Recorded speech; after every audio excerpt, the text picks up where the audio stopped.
Bonjour à toutes et à tous, ma team Kiffer, j'espère que vous allez bien.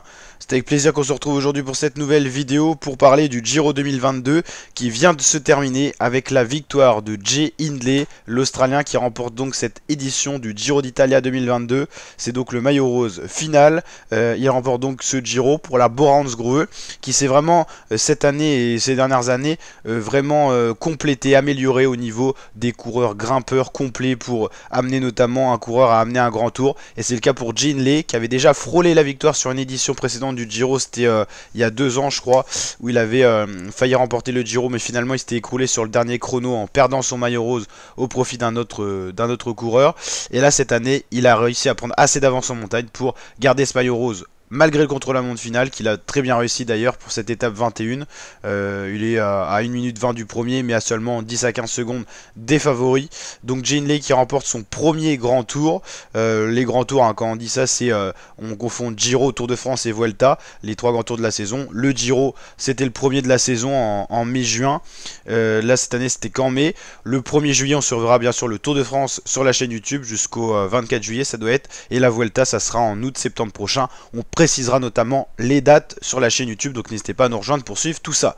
Alors au niveau des maillots distinctifs, c'est Arnaud Démare, le français, qui remporte le maillot cyclamen. C'est la 2e fois qu'Arnaud Démare arrive à ramener le maillot cyclamen à la fin du Giro, donc le maillot de meilleur sprinter en gros. Le maillot bleu azzurro de meilleur grimpeur, c'est Koen Bouman qui le remporte, et Juan Pedro Lopez remporte le maillot de meilleur jeune, lui qui était quand même dans le top 10 au général. Il remporte devant Santiago Buitrago, encore Pavel Sivakov ou Steven Arensman.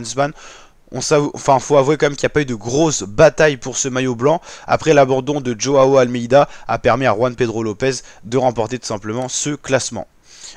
Joao Almeida qui a abandonné juste avant la fin, mais c'était quand même lui le vrai meilleur jeune de cette édition.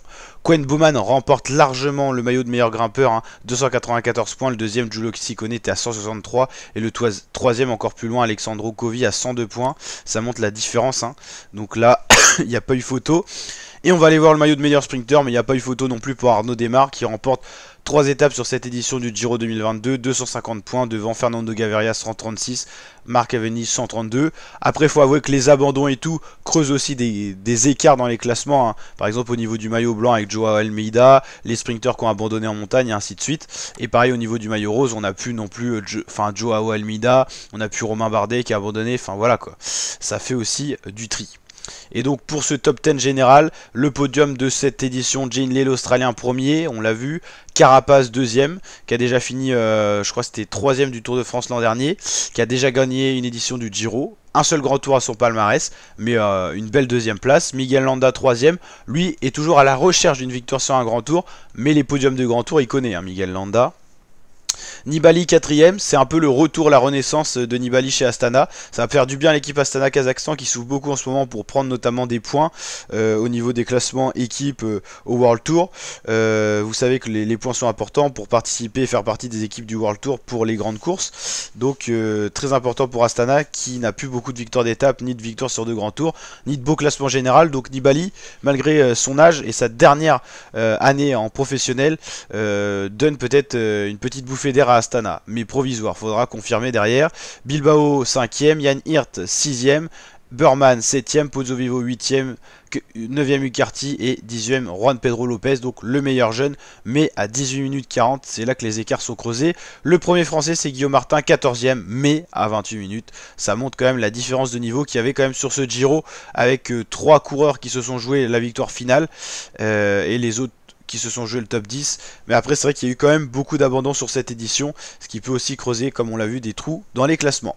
En tout cas la team, j'espère que ce Giro 2022 sur la chaîne YouTube vous a plu. Si c'est le cas, n'hésitez pas à le mettre en commentaire, à rester abonné à la chaîne. On suivra bien sûr le Tour de France, plein d'autres vidéos aussi sur la chaîne YouTube. On va avoir pas mal de choses à vous présenter sur le Tour de France, donc restez bien actifs sur la chaîne YouTube, dans l'onglet communauté, dans l'onglet vidéo avec les nouveautés et tout ça. Donc n'hésitez pas à activer la petite cloche et la team. En tout cas, c'était un régal de suivre ça avec vous, avec la victoire donc de l'Australien Jay Hindley pour ce Giro 2022. C'est un peu une surprise, mais on pensait que ça serait plus Carapaz ou Landa, et c'est Jay Hindley quand même. Mais bon, après on pouvait le prétendre, c'est pas une grosse surprise dans le sens où c'est un très bon coureur qui était déjà quand même coté, voilà. Donc la team, je vous dis à très bientôt pour de nouvelles vidéos. N'hésitez pas à liker, partager, surtout vous abonner. Et je vous dis à très bientôt. Ciao, ciao.